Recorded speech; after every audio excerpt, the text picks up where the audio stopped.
হালাল খাদ্য যে ব্লাডে ঢুকে ওই ব্লাডের সন্তান কোনদিন সন্ত্রাস হতে পারে না, ওই ব্লাডের সন্তান কোনদিন ডাকাত হতে পারে না, ওই ব্লাডের সন্তান কোনদিন লাঞ্ছিত হতে পারে না।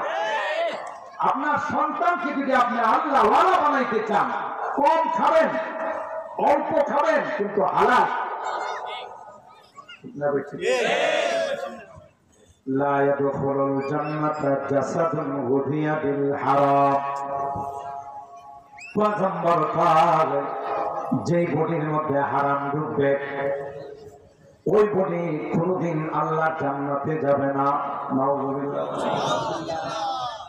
আল্লাহ পাক কোরআনে কারীমের মধ্যে বলেন, ফাইযা কুদিয়াতিস সালাত ফান্তাশিরু ফিল আরদ ওয়াবতাগু মিন ফাদলিল্লাহ ওয়াযকুরুল্লাহা কাসীরান লাআল্লাকুম তুফলিহুন। আল্লাহ বলেন, নামাজ আদায় হয়ে গেছে, জুমার নামাজ পড়া হয়ে গেছে, ফরজ নামাজ পড়া হয়ে গেছে। আল্লাহ বলেন, আর মসজিদে থাকার দরকার নাই। তুমি তোমার হালাল রিজিকের জন্য, পবিত্র খাবারের জন্য, তুমি রিজিক তালাশ করার জন্য জমিনে ছড়িয়ে পড়ে যাও, তোমার কর্মস্থলে তুমি চলে যাও, ওখানে গিয়ে তুমি হালাল রিজিক তালাশ করাও। আবার যখন আমি ডাক দেব, আবার মসজিদে এসে তুমি হাজিরা দিবা। আল্লাহ ডাক দেয়া, কই বান্দা, মাঝখানে যে তুমি হালাল রিজিক তালাশ করার জন্য গেলা, মাঝখানে তুমি ব্যবসা করলা, মাঝখানে তুমি চাকরি করলা, মাঝখানে তুমি খেতে খামারে বাগানে কাজ করলা। আল্লাহ ডাক দেয়া, কই বান্দা, যদিও বাহ্যিক দৃষ্টিতে এটা দুনিয়ার মনে হয়, কিন্তু আমি আল্লাহ তোমার আমল নামায় এটাও ইবাদত হিসাবে লিখে দিব।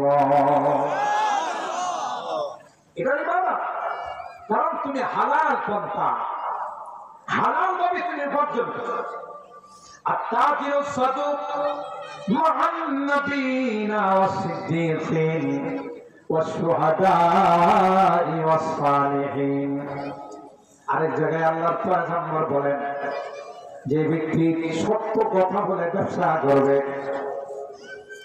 আত-তাজিরু সাদুক আল-আমিন, আমানতদারির সঙ্গে যারা ব্যবসা করবে, আল্লাহর হাবিব বলেন, মিথ্যার আশ্রয় নেয় না, কোনদিন মিথ্যা কসম খায়া ব্যবসা করে না, হালাল ভাবে ব্যবসা করে, আমানতদারির সাথে ব্যবসা করে।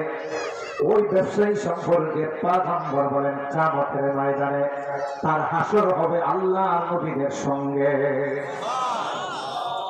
সিদ্দিকীনের সঙ্গে, দিনের জন্য যারা শাহাদাত বরণ করেছেন তাদের সঙ্গে তার হাসর হবে, শহীদ যারা, সালেহীন যারা, তাদের সঙ্গে হাসর হবে। এমন কোন পয়গম্বর নাই যে পয়গম্বররা কায়িক শ্রম, শারীরিক শ্রম দেয় না। এলে বোঝা গেল, কায়িক শ্রম দিয়ে, শারীরিক শ্রম দিয়ে কিছু উপার্জন করা, এটা সমস্ত নবীদের সুন্নাত। আল্লাহর হাবিব বলেন, সমস্ত নবীরা মেষ চড়াইছে। সাহাবায়ে কেরাম বললেন, ইয়া রাসূলুল্লাহ, আপনিও কি মেষ চড়াইছেন? বলে, হ্যাঁ। কুনতু আরআহা লি আহলি মক্কা আলা কারারিতা, আমিও মক্কাবাসীদের মেষ চড়াইছি সামান্য কিছু পারিশ্রমিকের জন্য, কারণ এর চেয়ে হালাল আর পৃথিবীর মধ্যে কোনো কিছু হতে পারে না। হযরত আবু যর গিফারী রাদিয়াল্লাহু তাআলা অনেক বড় মাপের সাহাবী ছিলেন, জাহিদুদ দুনিয়া, যাকে দুনিয়া ছড়নেওয়ালা সাহাবী বলা হতো। একদিনের বেশি ঘরের মধ্যে কোনো খোরাক রাখতেন না, খাবার রাখতেন না। কাহারো বাড়িতে যদি একদিনের বেশি কোনো খাবার থাকতো, তিনি পিটন শুরু করতেন। আল্লাহকে মানো না, আল্লাহর উপর কি তোমার আস্থা নাই, বিশ্বাস নাই? কালকে কি আল্লাহ খাওয়াবে না? সুবহানাল্লাহ। হযরত আবু যর গিফারী রাদিয়াল্লাহু তাআলা আনহু সম্পর্কে হাদিসের, বুখারী শরীফের সেই হাদিসের মধ্যে আসে, আবু যর গিফারী নিজের এক সেট জামা বানাইছে, তার গোলাম, তার চাকরের জন্য এক সেট জামা বানাইছে। একরকম কাপড় দুইজনে পরে যাচ্ছে।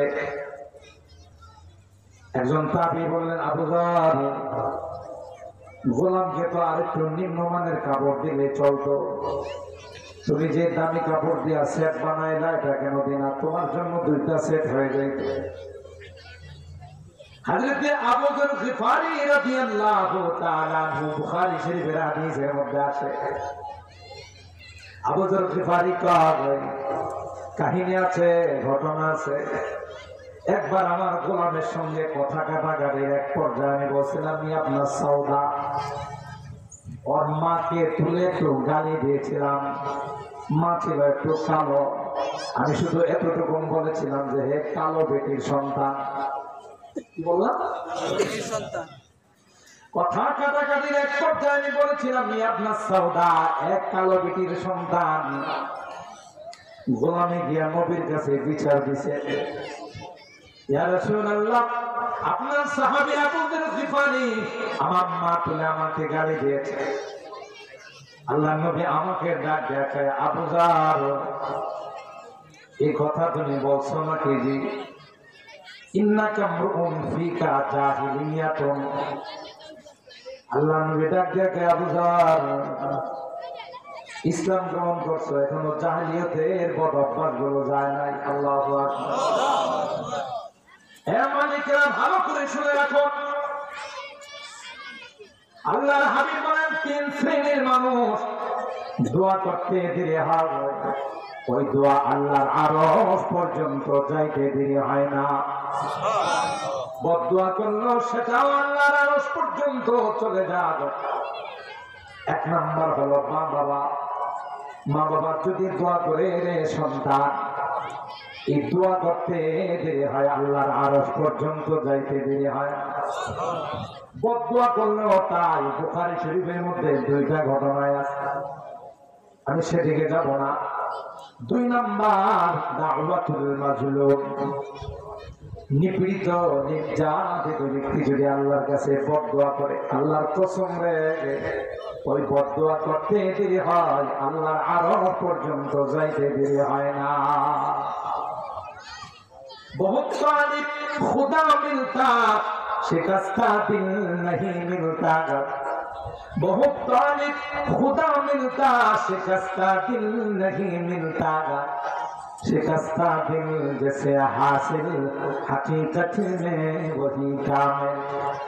কবিতা কয়, ভঙ্গরি জয়নে নিপীড়িত নির্যাতিত হয় যদি কেউ হাত তুলে গাবো, হাত তুলতে দেরি হয়, আল্লাহর আরশ পর্যন্ত যাইতে দেরি হয় না। মনে মনে আপনাদের প্রশ্ন আসতে পারে, এই গাজায় ফিলিস্তিনে কত মুসলমানদেরকে নির্যাতন করতেছে, মুসলমানের বাচ্চাদেরকে ইয়েতিম বানাইতেছে, ছোট ছোট মাসুম বাচ্চারাও এই হায়নার দলে ইসরায়েলের হাত থেকে রেহাই পায় না। কথা পায় না। আমি তো আমার অনেক বয়ানে বলি, আরে জঙ্গলের হিংস্র জানোয়ার, সিংহ বলেন, বাঘ বলেন, হায়না বলেন, এরাও কিন্তু বাচ্চাদেরকে তাদের গায়ে দাঁত বসায় না। জিওগ্রাফিতে ঢুকে দেখবেন, জঙ্গলের সিনারি গুলো যখন আছে, হরিণের বাচ্চা, মহিষের বাচ্চা, গাভীর বাচ্চা, জেব্রার বাচ্চা, এগুলো যখন তাদের সামনে পড়ে যায়, সিংহের সামনে, বাঘের সামনে, তখন এগুলোর নিয়ে আদর করতে থাকে, গায়ে কিন্তু দাঁত বসায় না। ঠিক না? ঠিক। এরাও বুঝে না, না এই বাচ্চাটা মাসুম নিষ্পাপ, এর গায়ে দাঁত বসানো এটা আমার মানবতার খেলা। কথা বলেন ঠিক না? ঠিক। পৃথিবীর সব যুদ্ধ আইনে শিশুদের বেলায়, শিশুদের উপরে হামলা করা যাবে না, মহিলাদের উপর হামলা করা যাবে না, বৃদ্ধদের উপর হামলা করা যাবে না, আছে না? নাই। কিন্তু ইসরায়েলের ইহুদির বাচ্চারা, হায়নার দলেরা আমার মুসলমান ফিলিস্তিনের ছোট ছোট বাচ্চাদের গয়রা রেহাই দেয় না। বাচ্চাগুলোর চেহারার দিকে তাকাইলে তাদের অস্ত্রের আঘাতে ছালনি হয়ে যায়, অস্ত্রের আঘাতে জারজার হয়ে যায়। কথা বলেন ঠিক না? ওই মাতলুম গুলোর বদদোয়া, রব্বানা আখরিজনা মিন হাযিহিল ক্বরিয়াতিল যালিমি আহলুহা واجعل لنا من لدنك وليا واجعل لنا من لدنك نصيرا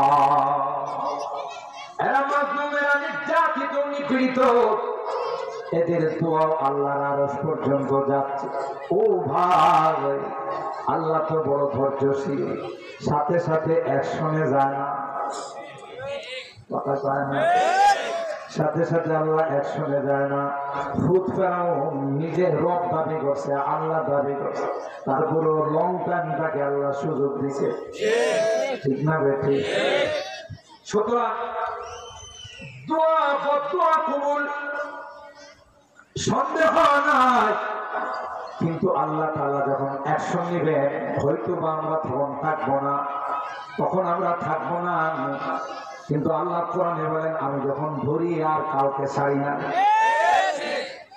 ঠিক না ইন্টারন্যাশনাল হারামজাদা নমরুদরে ধরছে না ফেরাউন নমরুদ কারুন হামান সাদ্দাত সবগুলোরে আল্লাহ ধরছেন প্রত্যেক আবু জাহেলও আল্লাহ ধরছেন না এটা আল্লাহ নিজাম যখন আল্লাহ কাউকে ধরেন ওয়াকাদালিকা আখযু রাব্বিক ইযা আখাযাল কুরা ওয়া হিয়া যালিমা ইন্না আখযাহু আলীমুন শাদীদ কঠিন ভাবে আল্লাহ পাকড়াও করেন ঠিক না বেশি